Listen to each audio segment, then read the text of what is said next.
Rejoice with those who rejoice, mourn with those who mourn. We know Romans 12:15.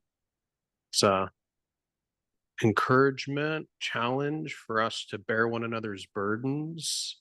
And as Paul talks about elsewhere, but what does that mean and what does it look like? And how does it relate to grief and grieving and navigating loss as a part of this life? That's our topic today. Welcome back. This is the Neuroscience Informed Pastor Podcast, continuing education podcast for pastors. I'm your host, Josh Spurlock, and I'm joined by the lovely Cassie Spurlock. And we're going to be talking about grief today. You ready to talk about grief? I'm ready to talk about grief. Actually, I've been really excited to talk about grief for our pastors because I feel like such a significant portion of their engagement with people is people bringing them heavy stuff that they're grieving about. And so I've been looking forward to jumping on here and supporting them by talking through these topics in a neuroscience informed way. Yeah, it's a big deal. Grief is a huge part of life. We all experience it. There's big losses and small losses and losses that we recognize as like, hey, this is something that was meaningful to me and I lost it. And then there's sneaky little losses that are part of really good things in our life. And we can kind of be surprised by the loss that we find in getting married or celebrating, a child graduating, or they're kind of milestones in life that are happy and positive in nature, and yet change our life in ways that have some losses that come along with them also.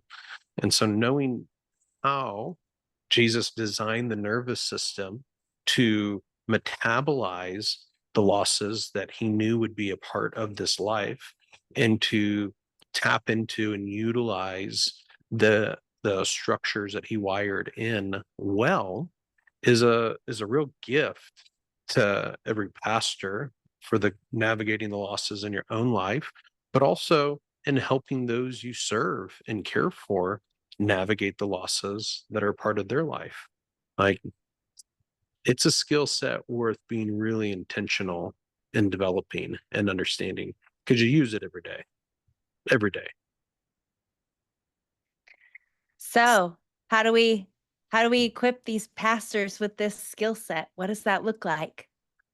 So I think one of the things that you need to understand first is that, like so many of the things that we talk about in this, that it begins with being able to attune to your own nervous system and helping others to do so also.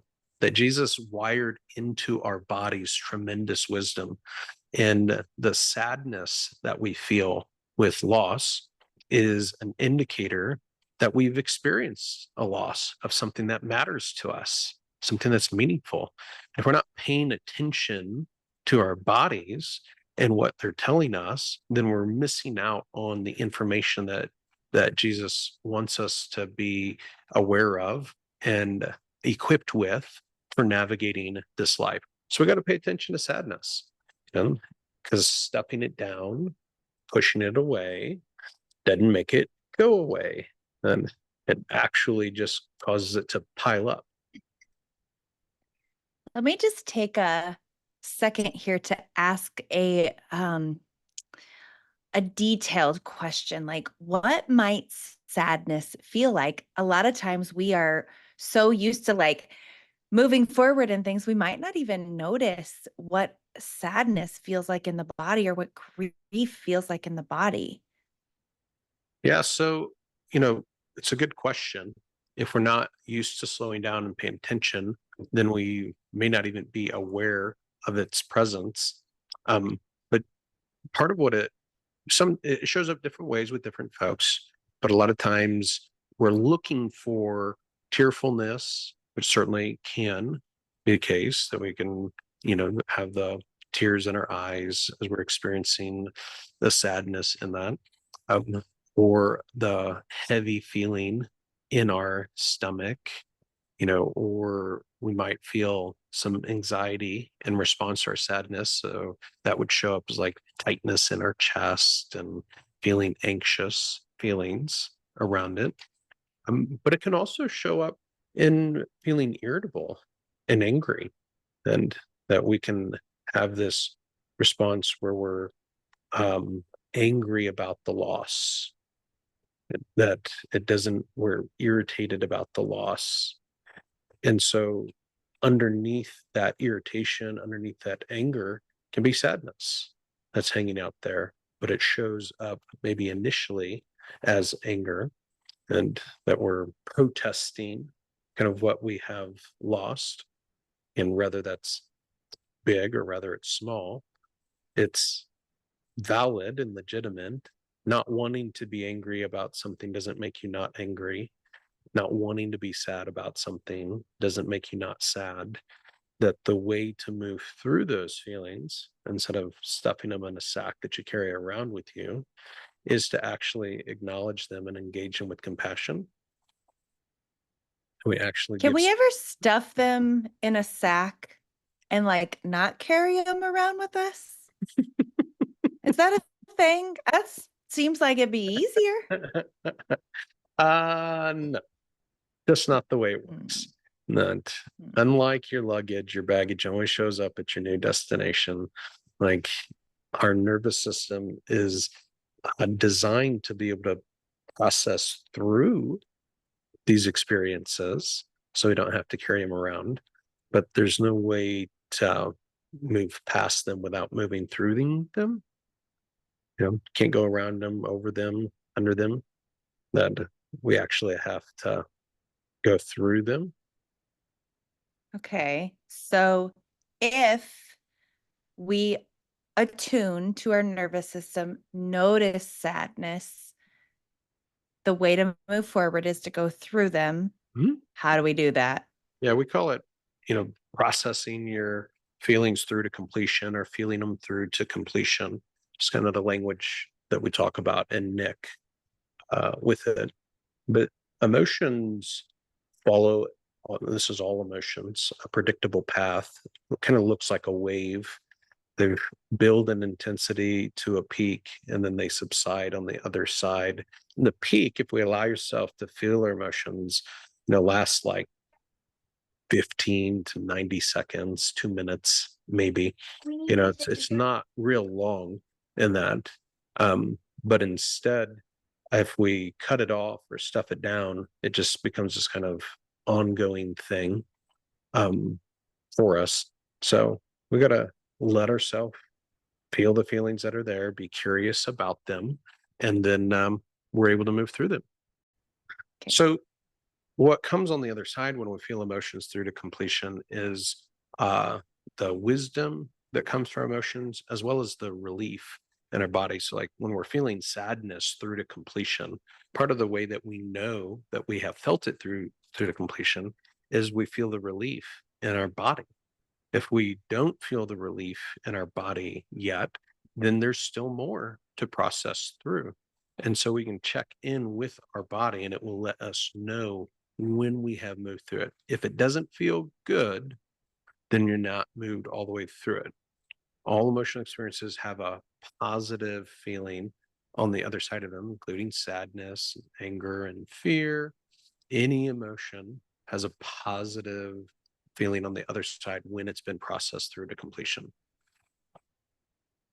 So if there's something that we were sad about and we thought we had processed it through to completion, but like we still keep noticing it, would that mean that we probably need to go spend a little more time with it? For sure.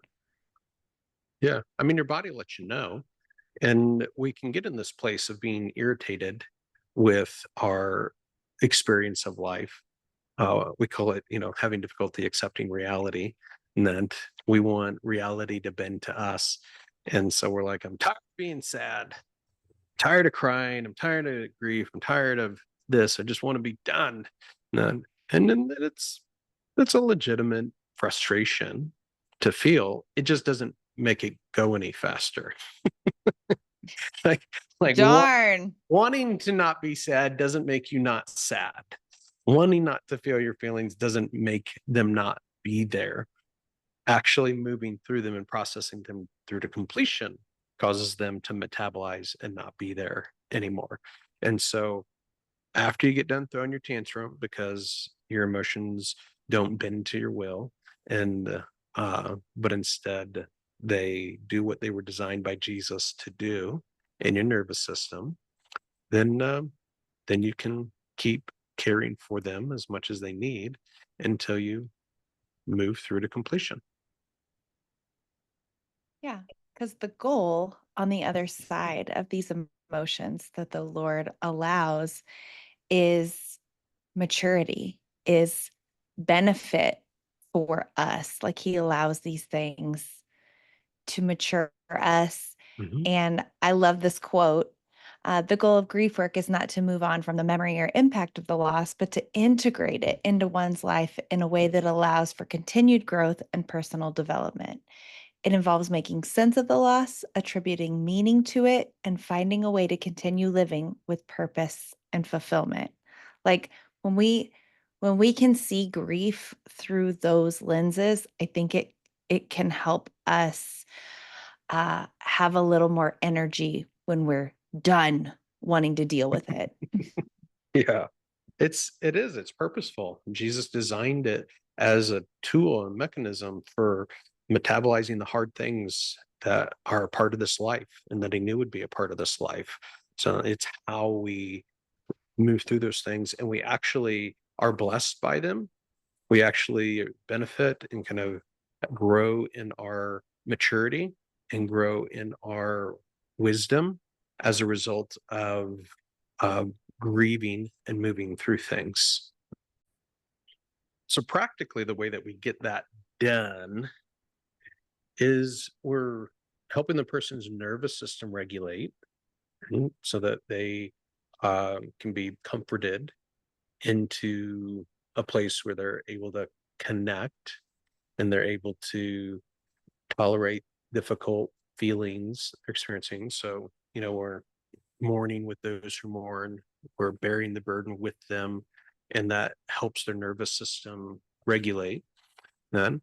And then we're helping them uh, acknowledge the feelings that they're having, feel them through to completion, and we're helping them make sense of their experience, both in acknowledging and putting language to the loss that they've experienced, normalizing that's it's normal to feel what it is that they're feeling, helping them understand, you know, the aspects of it that are not their fault, that we tend to feel a false sense of guilt around, which is really just part of our sadness that we can't change reality. And we feel bad that reality is what it is. We feel sad that it is what it is. We wish we could change that. And that kind of manifests itself in a feeling of guilt at times. If only I could do something about this. It's an expression of the deep longing to be able to do that. But that's kind of the mechanics of grief, whether we're navigating it on our own or with someone else. And yeah, it's done better with somebody, even with small stuff. Yeah. When I'm grieving Starbucks not having the drink that I want, me venting to you about it, you know, helps me feel better Yeah. about it. Yeah, right. Yeah. I want to talk about some of the spiritual pieces around grief. I want to talk about how we as pastors get to make space for people to wrestle with their grief in a really authentic way, that we represent God's patience, uh, his just Gentleness. willingness to, yeah, to sit in hard things with us and not try to force something, but just to let us have our process. We get to be incarnational about who God is to people who may have never seen him in that way. They may have a working model for how God shows up when we um, don't engage life perfectly. Uh, that is really bad. That's really not factual, not Not true. reality. And so, yeah, we get to show up in a way that represents God really beautifully in those spaces. Yeah, there's a lot of And I think sometimes that we feel guilty when we're mad about things potentially. Like we feel like if I was really a good Christian, then I would appreciate the lot God gave me and I wouldn't have anything to say about it. And so I think making space for people to engage that well and to know God's okay if you're not okay. Like, Yeah, there's a lot of bad theology out there around grief, and I find that many Christians kind of have this sense that God is going to be angry with them and disappointed with them if they are confused or disappointed with His timing or how He's showing up or not showing up in a situation, or how He's engaging differently than they thought He was going to. That if there's questions or doubting around that, then God will be kind of insecure about that, then he'll be defensive and angry. yeah. That's more reflective of the way that they have experienced the important people in their life, parents growing up or pastors or those that led them, than it is who God is. But nevertheless, it's shaped their practical theology about these things.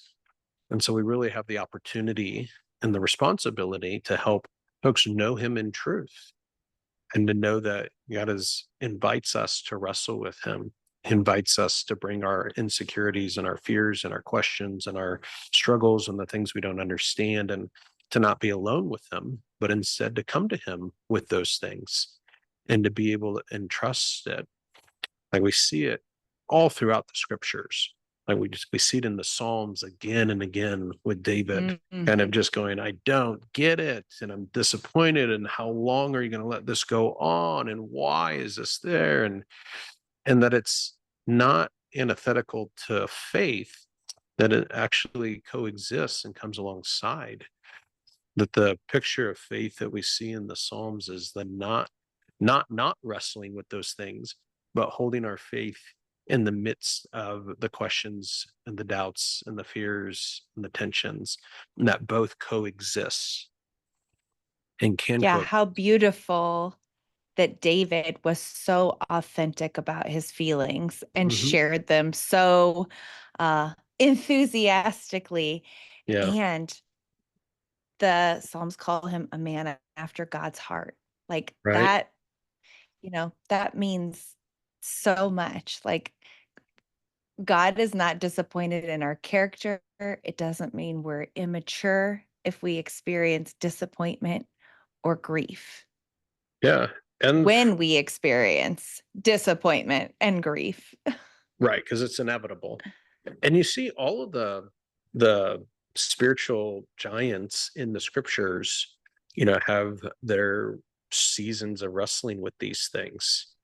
You see it, Abraham, you see Moses, you see Jesus, God in the flesh in the Garden of Gethsemane, kind of going, is there some other way, Father? Like, can this cup pass from me? I don't want to walk this out. If there's any way to avoid it. That, like that, you know, and him on the cross saying, well, why? Why have you forsaken me? Like that's God in the flesh, the perfect one, wrestling, questioning, not understanding. If Jesus is going to experience that, yep, we're all going to. See some Yeah, of that's really all. permission given. Yeah, it is. God records in the scriptures these different um, times of this kind of difficulty in wrestling, that folks experience so that we can kind of learn from it, right? That we can have it as an example for ourselves as well. And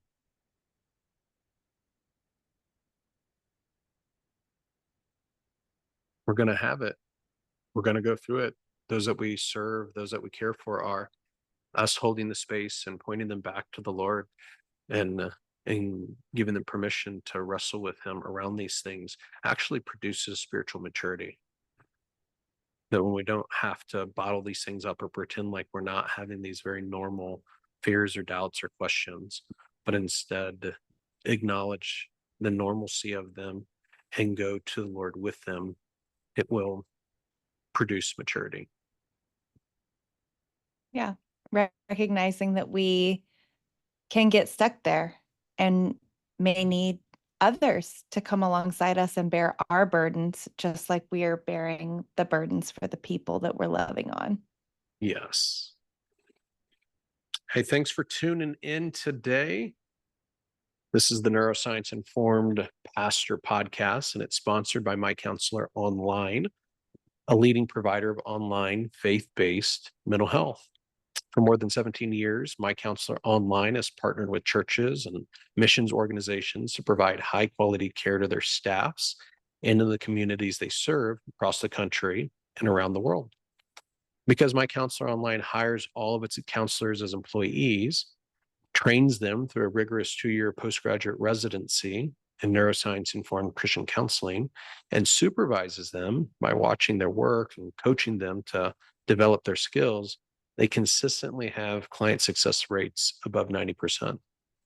Today, My Counselor Online cares for around 1,000 families each month, many of whom are pastors and missionaries. Reach out to My Counselor Online to learn how they can partner with your church to care for your staff and being an extension of your pastoral care team. My Counselor Online is for you too. Emotionally healthy pastors lead emotionally healthy churches. My Counselor Online can help you be the best version of yourself for your family and for your church. Mention the Neuroscience Informed Pastor Podcast to receive a discount when you sign up. We'd also love to hear from you. If you've got questions, either about grief or about the application of neuroscience to different aspects of pastoring, there's a link in the show notes to be able to submit questions, and we will respond to them and speak to them in an upcoming episode. So would love to hear from you. Thanks for joining us today. For more information on this subject, check out the supplemental materials provided in the article that goes along with this episode. And if you've gotten value out of our time together, please like and subscribe and maybe share with someone you think would enjoy it. Thanks again for being a part of our community, and we'll see you again soon.